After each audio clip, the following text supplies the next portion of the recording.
साहब जी, मेरे सभी भाइयों बहनों बेटा बेटी माता पिता को भक्तमती की सत्संग। तो आज हम सुनेंगे संत रामपाल जी महाराज के सत्संग में गुरु जी हमें समझाते हैं कि पूर्ण संत से नाम दीक्षा लेकर के पूर्ण परमात्मा की भक्ति करने से ही हमें इस धरती पर सुख मिलते हैं और मोक्ष भी मिलता है। तो परमात्मा की भक्ति करने के लिए कोई भी हमें सेठ बनने का शाहूकार बनने की जरूरत नहीं है और ना ही हमें कोई ऊंच नीच जाति में जन्म लेने से फर्क पड़ता है। जो सच्चे मन से परमात्मा की भक्ति करता है गुरु जी के बताए अनुसार उसे इस धरती पर सुख मिलते हैं और मोक्ष भी मिलता। तो सुनते हैं सभी भाई बहन बेटा बेटी माता पिता मिलजुल करके सत्संग संत रामपाल जी महाराज की सत साहेब जी। सर्वश्रेष्ठ रचनहार कबीर जी की असीम कृपा से आप पुण्यात्माएं सत्संग सुनने के लिए उपस्थित हुए।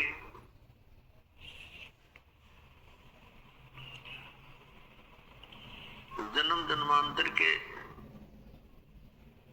पुण्य और सत साधनाओं का जब संग्रह हो जाता है तब परमात्मा मनुष्य जीवन देता है।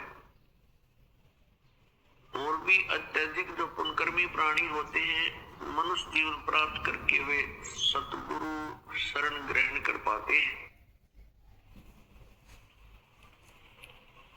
वो अत्यंत पुण्यकर्मी होते हैं। उनमें से आप भी हो। कोई भी कारण आपके लिए बना, आप परमात्मा के चरणों तक पहुंच गए हो। चाहे कोई किसी कारण से भी आया है, कोई दुख के कारण यहाँ आया है, कोई संकट के कारण आया है, तो वो संकट वो दुख उसके लिए वरदान सिद्ध होगा। यदि वो आपत्ति उस पे नहीं आती तो वो प्राणी यहाँ नहीं आता। कुछ पुण्यात्माएं ऐसी हैं जो केवल परमात्मा की ही तलाश में लगी हुई है। वो भी पुण्यकर्मी प्राणी है और वो परमात्मा की चाह उनके लिए वरदान बन गई कि वो यहाँ पहुंच गए। और मनुष्य जीवन प्राप्त करके जो प्राणी भक्ति नहीं करते हैं तो वो कर्महीन है। और जो भक्ति कर भी रहे हैं और शास्त्र विधि त्याग के मनमाना आचरण करने वाले संतों के पास चले गए हैं, जो शास्त्र विधि रहित साधना करवा रहे हैं, तो उनका जीवन भी व्यर्थ है, वो भी कर्महीन है। तो पुण्यात्माओं, मनुष्य जीवन की प्राप्ति बार बार नहीं होती। परमेश्वर कबीर देव जी स्वयं आकर के इस तत्व ज्ञान को बताते हैं और समझाते हैं कि मानुष जन्म दुर्लभ है, मिले न बारंबार। जैसे तरवर से पत्ता टूट गिरे वो बोर न लगता डार। दुख में सुमरण सब करे, सुख में करे ना कोई। जय सुख में सुमरण करे तो दुख कहे को होई। सुख में सुमरण किया नहीं, दुख में करते याद। कहे कबीरता दास की, फिर कौन सुने फरियाद। राम नाम रटते रहो जब तक घट में प्राण। कब हो तो दीन दयाल के बनक पड़ेगी कौन। मानुष जन्म पाए के जो नहीं रटे हरि नाम। जैसे कुआ जल बिना बनवाया क्या काम। राम रटत कन्यावली साकेट बलो न पूत। छेरी के गल में गलथना, जिसमें दूध ना मूत। राम रटत कोड़ी बनो, चू चू पड़े दो चाम। वो सुंदर शरीर किस काम का, जा मुख नाही नाम। राम रटत दारिद्र बनो, टूटी घर की छान। वो सुंदर महल किस काम के, जहाँ भक्ति नहीं भगवान। जिव्या तो आए बली, जो रटे हरि नाम। नहीं तो काट फेंक दियो, ये मुख में भलो न छान। पुण्यात्मा परमात्मा परमेश्वर स्वयं आकर के हमें चेताते हैं, ये समझाने की चेष्टा करते हैं कि प्रथम तो ये मनुष्य जीवन बहुत ही दुर्लभ है, बहुत कठिनता से प्राप्त होता है। और मनुष्य जीवन पाकर के जो परमात्मा की भक्ति नहीं करते हो, तो फिर आपका मनुष्य जीवन व्यर्थ है। जैसे कुआं जल बिना फिर बनवाया क्या काम।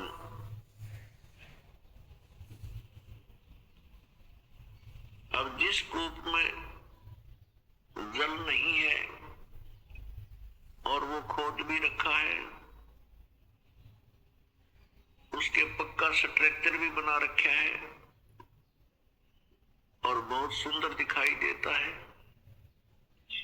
उसमें जल है नहीं तो वो नाम कूप बजे ही है, लेकिन गुण कुएं के नहीं है उसमें। इसी प्रकार जो मनुष्य जीवन प्राप्त करके प्राणी परमेश्वर की भक्ति नहीं करते हैं, उनका नाम मनुष्य अवश्य है लेकिन गुण मनुष्य के नहीं है। फिर बताते हैं, राम रटत दारिद्र भलो, टूटी घर की छाने। वो सुंदर महल किस काम के, जहां भक्ति नहीं भगवान। परमात्मा की भक्ति करने वाला वो निर्धन व्यक्ति भला है, अच्छा है, जिसके मकान की छत भी टूटी बेशक हो, जिसकी झोंपड़ी की छत टूटी हो और वो भक्ति कर रहा है, तो कहते हैं वो सुंदर महल किस काम के, जहां भक्ति नहीं भगवान। अच्छे महल हैं, खूब बढ़िया कोठी बना रखी है, परमात्मा की भक्ति नहीं करते हैं। उनसे तो वो गरीब व्यक्ति, निर्धन व्यक्ति, जिसकी छान बनी है, झोंपड़ी है, कुछ हट है और उसकी भी छान टूटी हो, छत टूटी हो, यानी इतना निर्धन हो तो भी वो उस मायाधारी पैसे वाले से अच्छा है, भगवान को वही पसंद है। क्या बताते हैं, कबीर सब जग निर्धना, धनवंता ना कोई, धनवंता सो जानियो, जिस पर राम नाम धन होए। पुण्यात्मा,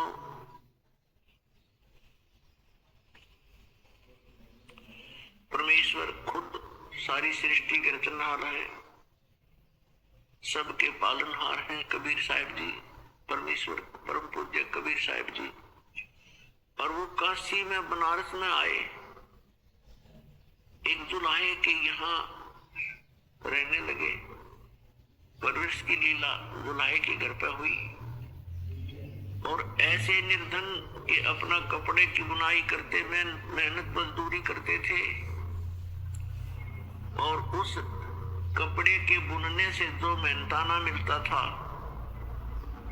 उसी से अपना गुजारा करते थे। एक झोंपड़ी में रहते थे, कुटिया में, और अपना भक्ति भी करते थे, प्रचार भी करते थे, उसी में से दान भी, धर्म भंडारे भी करते थे। वो क्यों ऐसा करते थे? वो हमें ये उदाहरण देने के लिए लीला करते हैं प्रत्येक युग में कि परमात्मा की भक्ति के लिए ना तो कोई जाति या मजहब बाधक नहीं है, परमात्मा की भक्ति में सेठ होना आवश्यक नहीं है, भक्ति के लिए मनुष्य जीवन होना पर्याप्त है। मनुष्य जीवन के बाद फिर परम संत मिलना अनिवार्य है, अति आवश्यक है। परम संत मिलने के बाद फिर भक्ति आप किसी तरह भी, चाहे आपके पास पैसा है, सेठ है, कोई राजा है, अच्छी बात है, वो भक्ति करता तो बहुत ही अच्छा, वो भी अच्छा है। और ऐसा निर्धन भी भगवान की भक्ति करता है तो वो भी भगवान को उतना ही प्रिय है। अब कहने का भाव यह है कि सभी सेठ नहीं हो सकते, सभी धनी नहीं हो सकते। और जैसे कि हम भक्ति के बिगड़े हुए प्रारूप को ज्यादा देखते हैं, जैसे हम देखते हैं उस सेठ ने वहां 11,000 रुपये दे दिए, ऐसे देखते थे, उसका नाम लिखा गया उस आश्रम पे, तो आम व्यक्ति जो सोचा करता भाई न्यू ये पार होंगे जो इतना दान करते हैं। किसी ने धर्मशाला बनवा दी, उसका नाम लिखा हुआ है, किसी ने कितना कुछ दान कर दिया, किसी ने कुछ कर दिया, तो हम ये सोचा करते थे इन्हीं का नंबर है, ये पार होंगे। लेकिन परमात्मा कहते हैं दान वित्त समान है, आपकी क्षमता के अनुसार दान कीजिए, वही पर्याप्त है। जैसे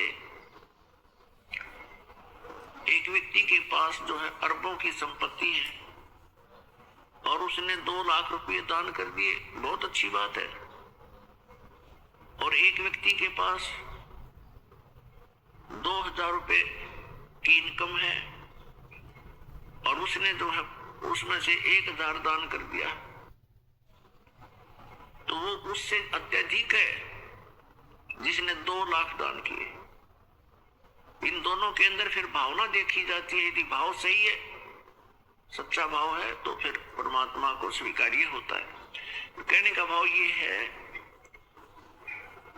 कि परमात्मा में आस्था, श्रद्धा, एक लगन विशेष हो तो दोनों ही भक्त परमात्मा प्राप्ति कर सकते हैं। लेकिन सभी सेठ नहीं हो सकते, सभी के पास ये व्यवस्था नहीं हो सकती, क्योंकि पूर्व जन्मों के हम पुण्यों को स्वर्ग में बर्बाद कर चुके हैं। अब फिर नए सिरे से हमारा जैसा प्रारब्ध बना है बचे खुचे कर्मों का, उसी को हम भोग रहे होते हैं। परमात्मा आते हैं, सत भक्ति करवाते हैं, हमें फिर से धनी बनाते हैं भक्ति का, तो फिर हम परमात्मा पाने वाली लाइन में लग जाते हैं।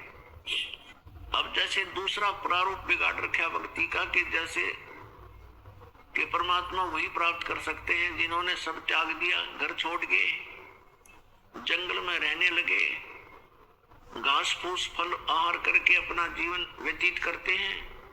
और कोई तप करता है खड़ा होकर के, कोई धुनी लगा करके चारों ओर अग्नि जला करके बीच में बैठा रहता, गर्मियों में, सर्दियों में ऊपर से जलधारा करता है।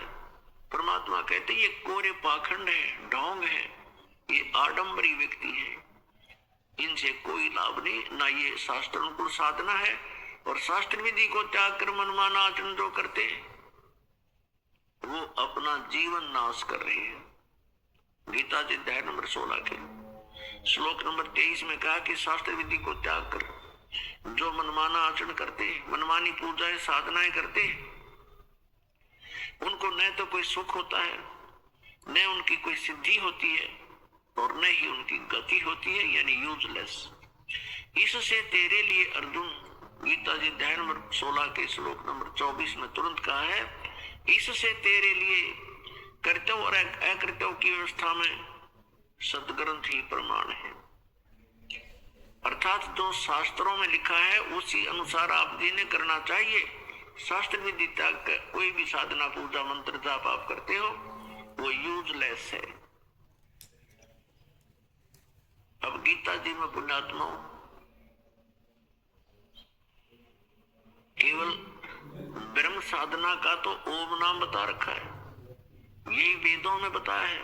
वेद ज्ञान दाता भी वही है, गीता ज्ञान दाता भी ब्रह्म है। और उसमें वो साथ में संकेत करता है कि वास्तव में पूज्य तो कोई और परमात्मा है जो गीता ज्ञान दाता से अन्य है। उसकी भक्ति करने से जीव को मोक्ष प्राप्त होगा, यहाँ सांसारिक सुख भी उसी से प्राप्त होंगे, क्योंकि वो परमात्मा हमारे प्रारब्ध के कर्मों को नष्ट कर देता है जो पाप कर्म है, और पुण्य कर्म फलते रहते हैं। जैसे पहले समय में ये फसल बीजा करते थे तो उसमें घास भी साथ फलता था और फसल आधी मिलती थी। अब एक ऐसी औषधि की खोज हो गई है कि फसल बीज रखी है और उसमें खरपतवार पैदा हो गया है, अड़ंगा, तो उसमें एक सिंचाई के समय औषधि छिड़क दी जाती है, वो घास का नाश कर देती है, खरपतवार को खत्म कर देती है और फसल को हानि नहीं करती। ठीक इसी प्रकार अब उस मंत्र की खोज होगी है, उसकी अन्वेषण होगी है, जो हमारे पापों को नाश कर देता है, पुण्य ज्यों के तो बने रहते हैं। वो मंत्र इस दास के अतिरिक्त इस वर्ल्ड में किसी के पास नहीं, 21 ब्रह्मांड में नहीं है वो मंत्र। तो वो मंत्र आपको दिया जाएगा जिससे आपके पापों का नाश हो जाएगा, और वो केवल कबीर परमेश्वर की रजा से, उसी की कृपा से ही होगा, क्योंकि मेन पावर हमारी जो थर्मल प्लांट है, हमारा जो मेन पावर हाउस है वो कबीर जी है, और पावर हाउस से लाइट आती है। और संत समझो वो छोटे सतर के पावर हाउस होते हैं, कोई 33 केवी का, कोई 66 केवी का, तो उन संतों से जो उस मेन पावर से कनेक्टेड जो संत है वो भी एक समझो पावर हाउस है, और उस पावर हाउस से फिर आपको कनेक्शन है तो आपके काम बनेंगे, सही सारे काम होंगे। तो जो भी ये मंत्र आपको दिया जाता है ये कबीर परमेश्वर वाली पावर से ही काम करता है, वैसे नहीं करता ये काम।